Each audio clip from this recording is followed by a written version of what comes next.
Bonjour et bienvenue dans ce podcast de l'OIT consacré à l'avenir du travail.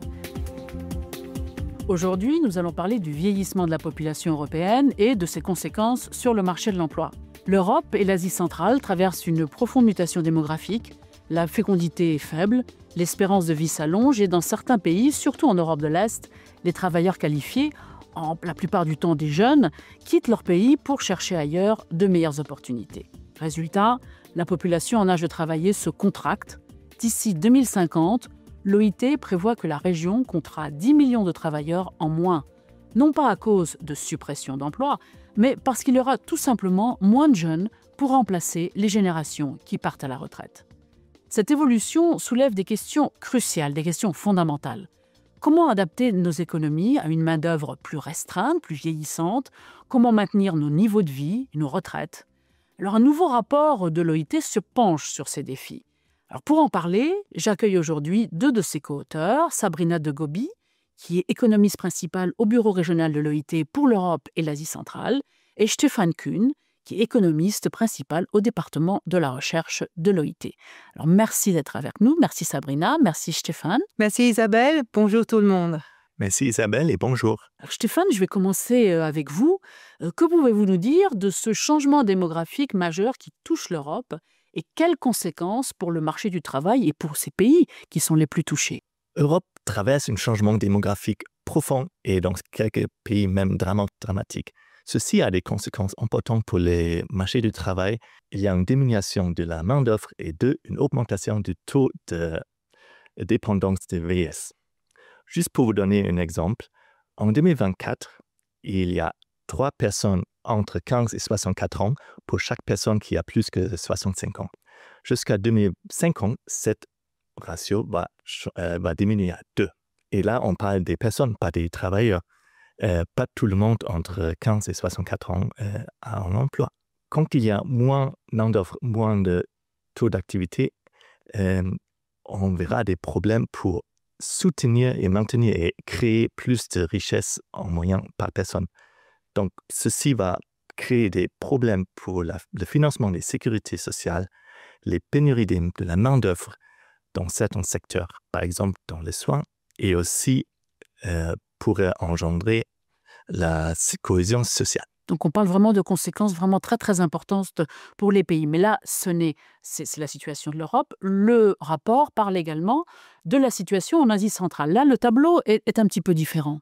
En Asie centrale, les pressions sont moins immédiates parce qu'il y a encore une grande population jeune qui est en train d'entrer dans les marchés de travail. Mais quand même, la politique doit garder en tête les défis à long terme et commencer à préparer la sécurité sociale et l'économie pour ces défis qui vont arriver dans le futur. Alors, face à ces défis si importants qui touchent plus l'Europe de l'Est maintenant et l'Asie centrale à un moment donné et d'autres régions du monde, quelles solutions il faut trouver? Alors, Sabrina, à la lumière de ce que vient de dire Stéphane, que peut-on faire pour faire face à cette contraction quand même assez dramatique et assez soudaine de la main-d'œuvre? Il faut une stratégie globale.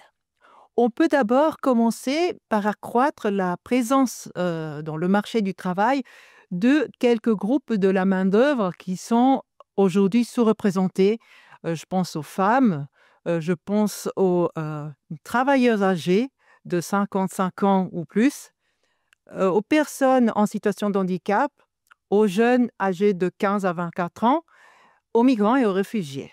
Alors, comment les mettons en place? Comment peut-on faire pour que ceci soit des solutions concrètes? Ouais, ce n'est pas du tout facile et certainement, ça ne va pas se passer du jour au lendemain, mais on peut y arriver si on adopte des politiques efficaces, surtout en utilisant le dialogue social qui est le dialogue entre les gouvernements, les employeurs et les travailleurs. Et je donnerai maintenant des exemples de mesures qui seraient certainement utiles. Par exemple, les femmes qui souvent sont occupées dans le travail domestique non rémunéré, pour elles, il faudrait des mesures qui garantissent des services de garde d'enfants. Il faudrait leur assurer des congés parentaux. Et surtout, il faudrait assurer l'égalité salariale parce que souvent, malheureusement encore trop souvent, les femmes gagnent moins que les hommes pour un travail qui a la même valeur. Après, pour les travailleurs âgés, il faut leur assurer l'accès à des programmes de formation tout le long de leur carrière ou vie professionnelle. Et cela, c'est surtout pour renforcer leurs compétences digitales qui sont souvent un peu faibles. Pour les personnes en situation de handicap, aujourd'hui, il est plus facile de les intégrer dans le marché du travail grâce à la technologie digitale, y compris l'intelligence artificielle, et grâce au télétravail. Malheureusement, il y a encore beaucoup de discrimination. Donc, des mesures de lutte contre la discrimination sont indispensables. Et cela, je dirais, non seulement pour les personnes en situation de handicap, mais aussi pour les femmes et les travailleurs âgés. Pour les jeunes de 15 à 24 ans, souvent, ils ne sont ni en études, ni en formation, ni en emploi. Alors, il faut d'abord améliorer la formation pour eux et aussi il faut améliorer la transition de l'école au monde du travail. Pour terminer, des politiques migratoires bien gérées peuvent faciliter l'intégration dans le marché du travail de migrants et réfugiés. Cela serait extrêmement utile, surtout, comme Stéphane, mon collègue, le disait, en vue d'une pénurie de main-d'œuvre dans des domaines de notre économie plutôt clés comme l'économie des soins. Donc on parle vraiment d'une refonte, d'une adaptation profonde du marché du travail à ces nouveaux défis, dont l'un d'eux est donc le vieillissement, mais il y en a d'autres. L'inclusion est donc une partie de la réponse, mais que peuvent faire les gouvernements devant des phénomènes qui parfois les dépassent, non seulement en termes d'ampleur et de grandeur, mais aussi souvent parce que les gouvernements sont là que quelques années, alors que ces phénomènes s'étalent sur plusieurs générations. Aujourd'hui, on est plus longève, c'est-à-dire on vit plus de temps et on est plutôt en de bonnes conditions de santé jusqu'à un âge assez avancé. Donc, il faudrait rester plus longtemps dans le marché du travail. Il y a quelques pays, en Europe notamment, qui ont déjà accru l'âge limite formel pour la retraite. Par exemple, en Italie et en Grèce, on est déjà à 67 ans. Et au Danemark, on arrive à 69 ans. Cette nouvelle limite d'âge a été établie grâce au dialogue social, qui est toujours un bon mécanisme pour prendre des décisions au niveau national, même assez compliquées. Alors, il y a des travailleurs qui aimeraient rester dans le marché du travail, même au-delà de l'âge limite formel pour la retraite. Donc, il faudrait non seulement permettre à ces travailleurs-là d'effectivement pouvoir rester dans le marché du travail, mais il faudrait aussi les encourager en adoptant des mesures qui donnent la possibilité d'avoir de la flexibilité dans l'emploi.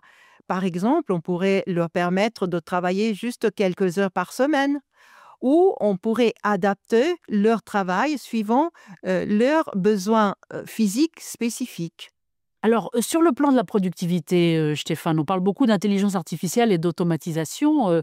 C'est également l'un des défis de marché de l'emploi. Alors, dans ce contexte de vieillissement de la population active, un nombre réduit de travailleurs pourrait-il devenir un atout, en fait? Absolument, mais il y a des risques. Les technologies comme le IA, la robotisation, l'automation pourraient enlever ou diminuer les pénuries de la main-d'œuvre et en augmentant, en renforçant la productivité. Mais il est crucial que les bénéfices de la technologie, de cette productivité, peuvent servir à soulever le standard de vie de tout le monde et aussi à le financement de la sécurité sociale. Si les bénéfices étaient monopolisés, on serait dans un mauvais endroit. Ça créerait encore plus de tensions sociales qui existent déjà justement aussi du fait du vieillissement. Alors, Sabrina, je reviens vers vous. Vous avez parlé avant de quelque chose qui est clé et qui évidemment à l'Organisation internationale du travail est très importante, qui est le dialogue social. Alors, quelle est l'importance du dialogue social dans ces transitions démographiques qui, en fait, nous, on parle du marché de l'emploi parce que c'est ce qui nous intéresse le plus, mais qui sont aussi des transitions humaines, des transitions sociétales. Alors, ce dialogue social, comment peut-il aider à cette transition? Le dialogue social est un instrument pour la paix. En fait, le dialogue social aide pour éviter les radicalisations ou les tensions dans la société, parce que c'est un dialogue entre les acteurs principaux dans le domaine du travail, les gouvernements, les représentants de gouvernements, notamment les ministères du travail, et puis les représentants des employeurs, hein, des entreprises grandes et petites, et puis des travailleurs, les représentants des travailleurs, c'est-à-dire les syndicats. Et il faut peut-être aussi une sorte de dialogue entre générations, c'est-à-dire que le problème des jeunes ne concerne pas seulement les jeunes, le problème des travailleurs âgés ne concerne pas seulement les travailleurs âgés. Il faut quand même que ça soit véritablement abordé d'une manière globale, non seulement au niveau des pays, mais j'imagine aussi au niveau des régions, non, Sabrina? Oui, et c'est surtout le dialogue intergénérationnel qui est important. Et c'est là où on peut, et on a déjà des projets en Europe, dans certains pays, et même en Asie centrale d'ailleurs, où on voit que les jeunes, de quelque manière, aident, par exemple, dans la digitalisation, les personnes âgées. Et puis, on voit les travailleurs âgés qui transmettent des compétences aux jeunes, par exemple en matière d'agriculture. Et donc, ça aussi, ça aide la société à éviter des tensions sociales. Eh bien, merci Sabrina, merci Stéphane pour vos analyses. On comprend bien que le changement démographique en Europe et en Asie centrale est un défi immense qui concerne également d'autres régions de la planète. Pour en savoir plus, consultez le nouveau rapport de l'OIT sur les mutations démographiques en Europe et en Asie centrale sur notre site web. Et pour suivre toute l'actualité de l'OIT, n'oubliez pas de nous suivre sur les réseaux sociaux, sur Facebook, sur LinkedIn, sur TikTok et X, @oit.info, et également sur Instagram. Merci beaucoup et on se retrouve très bientôt pour un nouvel épisode du podcast L'avenir du travail. À bientôt!